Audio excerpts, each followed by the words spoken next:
Gospel reading for January the 23rd, 2022 comes from Luke chapter 4, 14 through 21.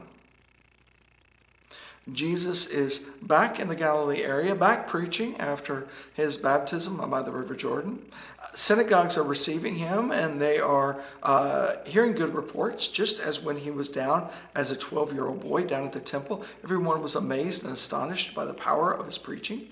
He was wise and considered great, even at 12 years old. So they invite him to come and preach at the synagogue at Nazareth. He opens the scroll that is there to read that day and finds the passage from Isaiah, that the Spirit of the Lord is upon me to preach good news. Now, this Isaiah text is meant to indicate the Messiah, the one who is to restore all of Israel back to the glory of what it was before the Babylonian captivity. It is the promised one. And Jesus says, today it is fulfilled in your hearing. That he is the anointed of God. He is the Messiah. You don't have to wait till, who do people say that I am? He's saying that he is the one who has been anointed to preach good news to the poor. A radical statement, not just from some minister that's coming in, but from a boy who grew up among them, who did nothing till he was the age of 30, who just kept his head down and worked, and now he's saying he's the Messiah. He went away on vacation. He went down to go play in the water with his cousin John, and now he's coming back with delusions of grandeur. What's going on here? You can see the reaction.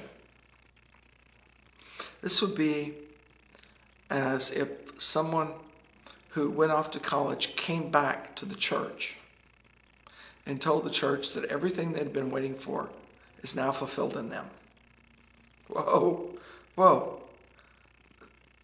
That's a little bit too far of a stretch. It's also, he's to proclaim the year of Jubilee.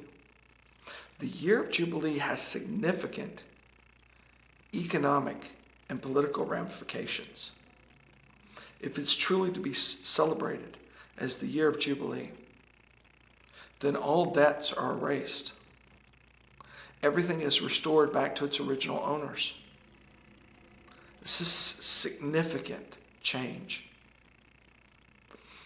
And so Jesus proclaiming this is challenging people at multiple levels. Question is, how would we react if Jesus walked into our sanctuaries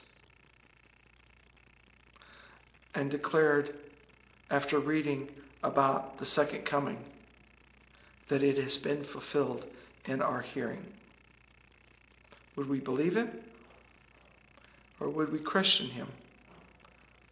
Just as we've learned to question so many false prophets before. Before we judge these people too quickly, we have to ask ourselves, what would we have done in that situation?